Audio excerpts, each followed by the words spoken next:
Mdara wacha demse TFD Tadigizi fire Danger fire Ipa makafara Ngoma tinopura ndezvakudhara 0305 Mdara kucheka kunge korera tapinda iri ndere nyasha waripinda ziva watopasa simudza rivoko uchingoti yesa wotoziva zvako zvatofaya korera tapinda iri ndere nyasha waripinda ziva watopasa simudza rivoko uchingoti yesa wotoziva zvako zvatofaya ramba uchishanda wototenda Mwari kumberi uchaenda ukaramba wakashinga uchabata tenda totenda Mwari rino tapinda saka tenzinda tenda ndimwi makandipata renda saka kumberi ndayenda zvangu azvife zvakabenda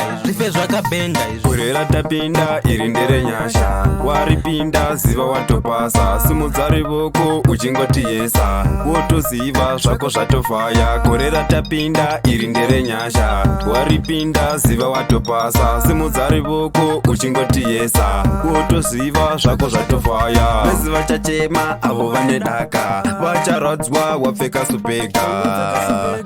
usavarega ramba wakashinga ramba uchienda tatandakasiya gore rino ndinochinja magiya ende ndinotaura feya nesimba rababa ine ndatovhaya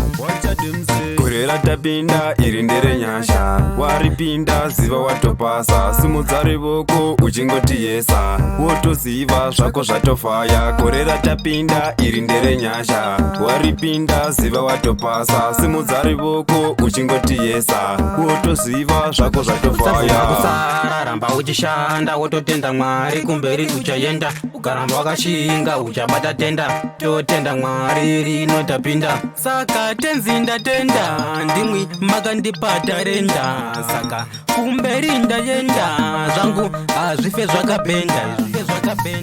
korera tapinda iri ndere nyasha waripinda ziva watopasa simudza rivoko uchingoti yesa wotoziva zvako zvatofaya korera tapinda iri ndere nyasha waripinda ziva watopasa simudza rivoko uchingoti yesa wotoziva zvako zvatofaya vese vachachema avo vane daka vacharadzwa wapfeka supega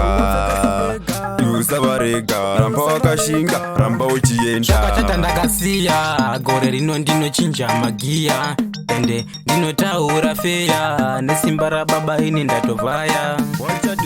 korera tapinda iri ndere nyasha waripinda ziva watopasa simudza rivoko uchingoti yesa wotoziva zvako zvatofaya korera tapinda iri ndere nyasha waripinda ziva watopasa simudza rivoko uchingoti yesa wotoziva zvako zvatofaya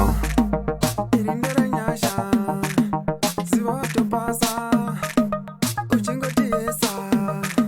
zvako zvatofaya iri ndere nyasha ziva watopasa uchingoti yesa zvako zvatofaya